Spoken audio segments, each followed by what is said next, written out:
గేట్లను ఓపెన్ చేశారు, గతంలో వాళ్ళు చేయలేదని అంటున్నారు. వాళ్ళు చేసింది కాంగ్రెస్ ఎల్పీని విలీనం చేసేశారు చట్టబద్ధంగా. వెళ్ళినటువంటి ఎమ్మెల్యేలపైన ఎటువంటి అనర్హత వేటు వేయడానికి అవకాశం లేని పరిస్థితి. కానీ ఇప్పుడు వచ్చింది 3 ఎమ్మెల్యేలు అధికార పార్టీ తీర్థం పుచ్చుకున్నారు. అంటే అనర్హత సర్కిల్లో వాళ్ళు ఉన్నట్టే. స్పీకర్ ఎటువంటి నిర్ణయం తీసుకుంటారు అనేది కొన్ని అంశాల ఆధారంగా ఆధారపడి ఉంటుంది. సో ఇప్పుడు చెప్తున్నారు రాజీనామా చేసి తీసుకోవాలి అని చెప్తారు. అడుగుడు రాజీనామా మీరు టెక్నికల్గా మాట్లాడుతున్నారు.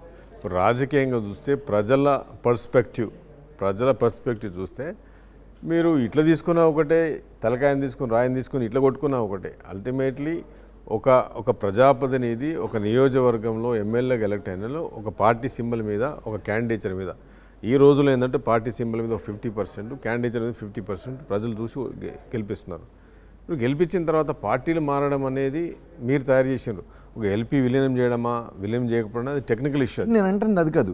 టీఆర్ఎస్ తయారు చేసిన ఆ సంస్కృతి వెనుక మీరెందుకు పరిగెడుతున్నారు? మేము పరిగెత్తట్లేదు, ఇవాళ పరిగెత్తట్లేదు. మేము మీ ఇప్పుడు ఏమైందండి? ఇప్పుడు మీ భాష మాట్లాడు కేటీఆర్కి ఏం పుట్టింది, ఎందుకు అనాలా? గవర్నమెంట్ నేను బడగొడతాను, మీ గవర్నమెంట్ ఎక్కువ అని మాట్లాడింది. భయపడుతున్నారా? ఆ మాటలకి భయపడుతున్నారు? భయపడట్లేదు. ఇప్పుడు ఎమ్మెల్యేస్ రాగానా మీకు అవసరం లేదు కదా. ఇప్పుడు గవర్నమెంట్ వచ్చి ఎన్ని రోజులు అయింది? 120 డేస్ అయింది. అంతకుముందు నుంచి అసెంబ్లీ పెట్టినప్పటి నుంచి మీ గవర్నమెంట్ ఎక్కువ రోజులు ఉండదు, మీ గవర్నమెంట్ పడిపోతుంది, 64 మంది ఎమ్మెల్యేస్ ఉన్నది కమెంట్ చేయాల్సిన అవసరం ఉండదు. మ్యాండేట్ తెలంగాణ ప్రజలు ఇచ్చిండ్రు. మీరు ఏ రోజైతే మీ టీఆర్ఎస్ టీని తీసి పక్కబడేసి బీని పెట్టుకున్నారో, మీరు భారత అని చెప్పారు, టీని తెలంగాణ అస్తిత్వాన్ని పక్కబడేసారు. పబ్లిక్ మేము రిజెక్ట్ చేసిండ్రు. పబ్లిక్ రిజెక్ట్ చేసినప్పుడు మనము పబ్లిక్ ఒక మ్యాండేట్ ఇచ్చినప్పుడు దానికి అనుకోవాలి కదా. అయినా గెలిచినా కానీ అసెంబ్లీలో నేను కూడా అసెంబ్లీ ఎమ్మెల్యేను కదా, నేను ఎల్లారెడ్డి నియోజకవర్గం నుంచి నేను ఎమ్మెల్యేను, అసెంబ్లీలో నేను కూర్చున్నా కదా. కేటీఆర్ మాటలు మాట్లాడేది ఏం భాష ఉండదు. ఇప్పుడు ఎమ్మెల్యేస్ వస్తామన్నప్పుడు మా సీఎం గారు కానీ మా పార్టీ కానీ వెల్కమ్ చేస్తుంది తప్ప గేట్లు ఓపెన్ చేసినట్టు ఇప్పుడు ప్రతి నియోజకవర్గంలో నా నియోజకవర్గంలో మొత్తం టీఆర్ఎస్ ప్రతి లీడర్ వచ్చేస్తున్నారు. మేమేం రమ్మనట్లేదు, వాళ్ళు వచ్చేస్తున్నారు. ఎందుకంటే ఈ పార్టీలో మేము ఉన్నాం, ఈ పార్టీ ఖతం అయిపోయింది, కారు యాక్సిడెంట్ అయిపోయింది, కారు షెడ్కి పోయింది, ఇంకా కారు ఇనుప సామాన్లు కూడా వనికి అనేది మా కాన్స్టిట్యూన్సీలో చెప్తున్నారు నాకు. మా కార్యకర్తలు వచ్చి చెప్తున్నారు నాకు.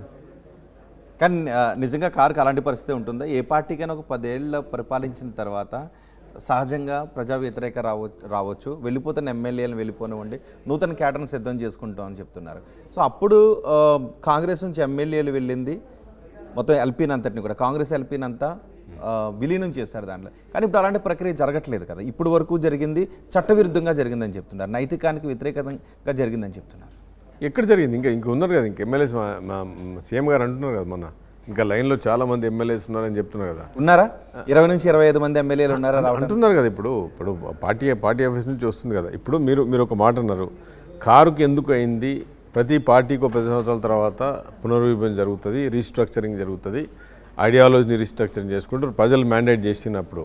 కానీ మీరు కారు విషయం చూడండి, ఏదైతే ఒక మూలాన్ని నమ్ముకొని తెలంగాణను అమ్ముకొని తెలంగాణ సేల్ చేసి మీరు అధికారంలోకి వచ్చిండ్రు.